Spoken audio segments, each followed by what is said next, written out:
동해시 인근 해역에서 규모 2.5 그리고 규모 2.1의 지진이 잇따라 9km 해상에서 규모 4.5, 진도 3의 지진이 발생했습니다. 네, 최근 들어 계속되는 지진에 동해안 지역 주민들의 불안감도 높아지고 있습니다. 너무 놀래가지고 남편이 제가 얼른 전화했니.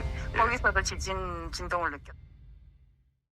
지난달 말부터 강원도 동해안에서 지진이 잇따라 발생하고 있습니다.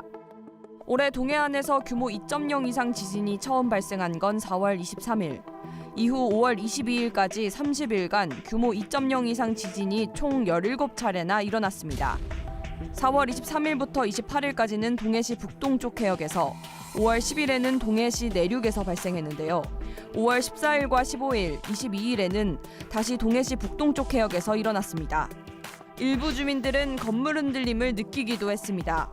제가 그때 뭐 잠이 다 깨서 쇼파에 이렇게 있었는데 르륵 하면서 뭐가 집이 흔들리는 거죠. 수를 봤더니 자막이 막 지진 자막이 올라가가지고.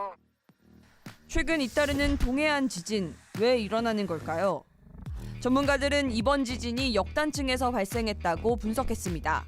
양쪽에서 미는 횡압력을 받아 단층이 뒤틀리면서 지진이 발생했다는 겁니다. 또 4월 말부터 이어진 지진은 15일 발생한 규모 4.5 지진의 전진이었다는 분석이 나옵니다. 큰 지진이 발생하기 전에 먼저 발생하는 작은 지진이었다는 겁니다. 지진 후에 발생하는 여진이 있고 지진 전에 발생하는 전진이 있는데, 전진이 먼저 발생을 해서 어느 정도 작은 규모의 지진이 발생하다가 본진이 발생하는 경우도 있습니다. 동해안에서 규모 4가 넘는 지진이 발생한 것은 이번이 처음이 아닙니다. 지난 2019년 4월 동해 앞바다에서 지진이 발생한 이후 약 4년 만입니다. 2016년에는 울산 앞바다에서, 2004년에는 울진 앞바다에서 규모 5가 넘는 지진이 발생한 적이 있습니다.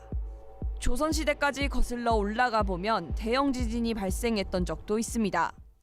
조선왕조실록을 보면 숙종 7년인 1681년에 양양군에 큰 지진이 발생했다는 것을 알 수 있습니다.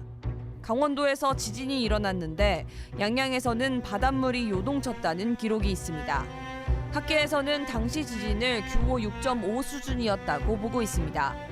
이번 지진을 아주 이례적인 현상이라고 볼 수 없음과 동시에 동해안이 지진 안전지대라고 안심할 수도 없는 것인데요.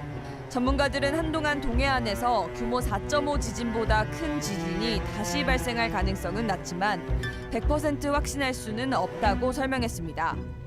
완전히 배제할 수는 없죠. 자연 현상을 해석함에 있어서 100% 확신하다고 얘기할 수는 없습니다. 그러니까 오늘 발생한 지진보다 더 큰 규모의 지진이 발생할 가능성도 배제할 수는 없으나 앞으로는 여진은 규모가 좀 더 작은 여진이 발생할 가능성이 더 높다고 생각이 됩니다. 아직 국내에서 해저단층에 대한 연구가 충분히 이루어지지 않아 현재로서 이번 지진은 역단층에서 발생했다는 사실을 제외하고는 다른 정보는 알 수 없는 상태입니다.